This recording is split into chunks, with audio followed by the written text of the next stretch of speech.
ma'am ngasi video mu yeng minarse ko ngasi ki video se akoi gi punima numita tawgadaba rituals hai tare sida aham bagi se punima numita ina mamang da su hai gre ko adi sengau asangba ready thambiyo ena ko adu sengau se ai gi di asang badi oidre hangapan machu oire ko asang bo aina tubiyo on di hai gi bane adu hadi turaga hayeng di or ane adu aina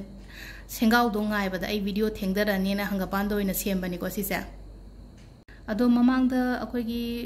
purnima numita manifestation to bagi videos me amam di yaw gre ko haidi belief manifest to ba belief ta iraga manifestation to ba ko pam su leire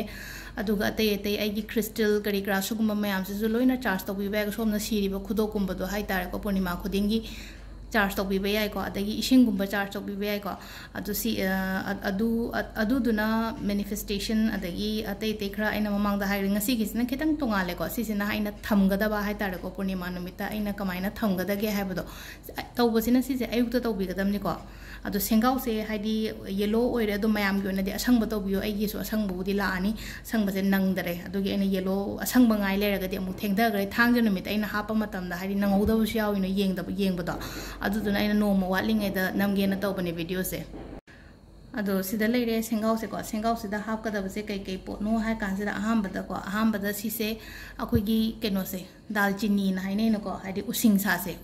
se mati ka ma lobi ra si ko smaina haidi ai gi chakhum da gi dum akoi na senab da lor su kai su kai te ko chakhum da gi smaina mati ka ma lobi ra using sa ma ha pa ni kwai first ko aduga long ohum amaga long se pesha attract to bani ko haidi long ohum amaga hapi ro ko haidi nangi sengau du da aduga amana akoi gi keno se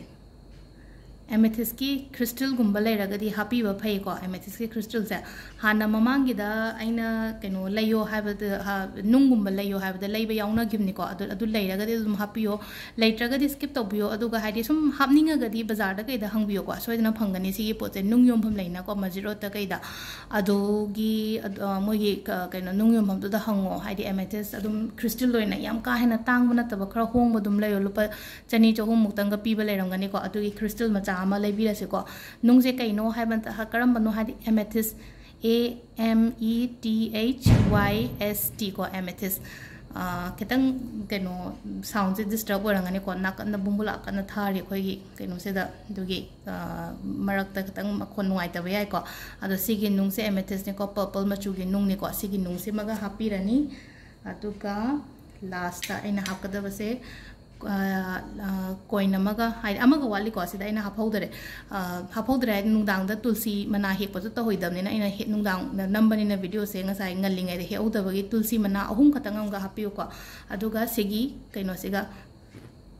coin siga ko sigi coin sida number su igadam ni ko karamba number igadam no hai kan sida idoi se 808 ko make ti khatang sengdra hadi permanent marker gumba na ige so ibiyo ko permanent marker blue gumba na ibiyo ko black ti sina bigano sida ina ide se 808 make sengde har kani ko number se ina dum haire ko 808 do sigi 808 se igi coin feno sida happy rani duga tulsi mana ohum khatang nga happy rani ko ado si se taw basina karam kanda taw gadam no hai kan ko thang ja ayuk ta ko haidi iru mai thajaraga sigi poche to biyo nungdang gumba kai gumba to bi ko ngan na to bi ko sigi poche thang ju meta ayuk gumba baru mang da gumba ora su kai de ko haidi baru landring ai da gumba to biyo si se aduga hoi hangak ko haidi periods matam da kai da to ba haidi simadi to bi no haidi periods matam da di ko aduga sigi poche kadai da thamga da ge hai kan se da ko nangi akoi gi godrej ki locker gumba adagi paisa thambam jaga hai tare ko nangi paisa thambam jaga do do oina thambi ba sigi potse ado kaino nupa gi ora shwai nupi gi ora shwai ke shukai de ko hadi adum mi hadi family du gi oina mi ama khatang na dum tawba yai ko hadi wife na to dum husband gi su yaw ro bane adum ado sigi singau se nangi kaino gumba aina hai do nga sa gi haidi akoi gi yum da paisa thambam gi locker gumba da thambi ba yai aduga akoi gi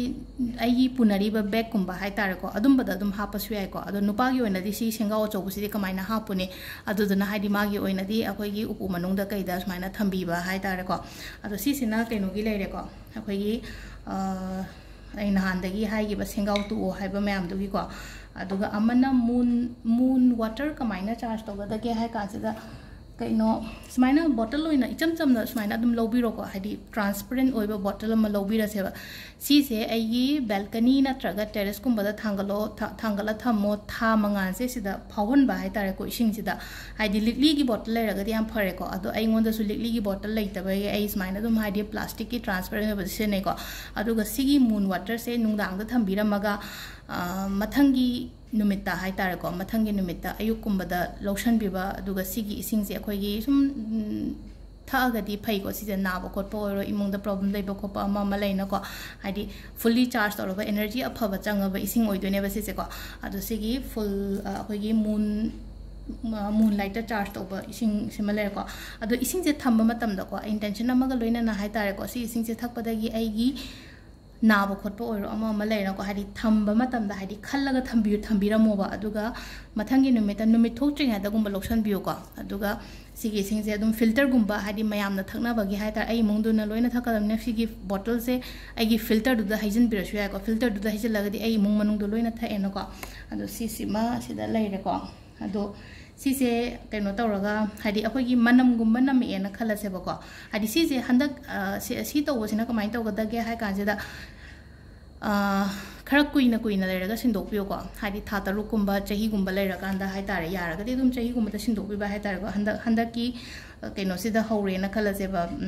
हजि हौदोइ September दा हौदोइने मथंगी September फाव अदुम थंबिबा मथंगी September गुम्बा सिनबा अदो सुंग साइगी मनागुम्बा हापदो मनमगुम्बा लाआगदिको हाइदि लौथोगा मु ngaतंग हाइदि अखोइगी टेंकोट गुम्बा मदा कयमदा हापगनेको मागी कइनोदो खतंग fresh ओइ कइनोदा कंगहलगदि फैना मनादो अदो न टेंकोट गुम्बा मदा हापगा अदुसु लौथोपदुसु पूर्णिमा नुमिता तौबिगदमनेको अदुगा अमु हापचलगा अदुम लेंगदना चही अमा थंबियोको सिगी पोतसेमगा अदु सिदा लेरे पूर्णिमा नुमितकी अखोइना तौबा याबा रिचुअल्स हाइतारेको अदु मैनिफेस्टेशन अतै लेबा मयामदसु लोइन तौबियो हानगी वीडियो दो कइनो चंगगा दुम येंबियोको हाइदि बेलिफकी कइगी अइना हापखिबा मयामदो कइनो अमु हल्लगा सेमा अरोइको हानगी दो दुम येंबिरगा तौबिरसेको सिदा लेरे ngasi वीडियो से थैंक यू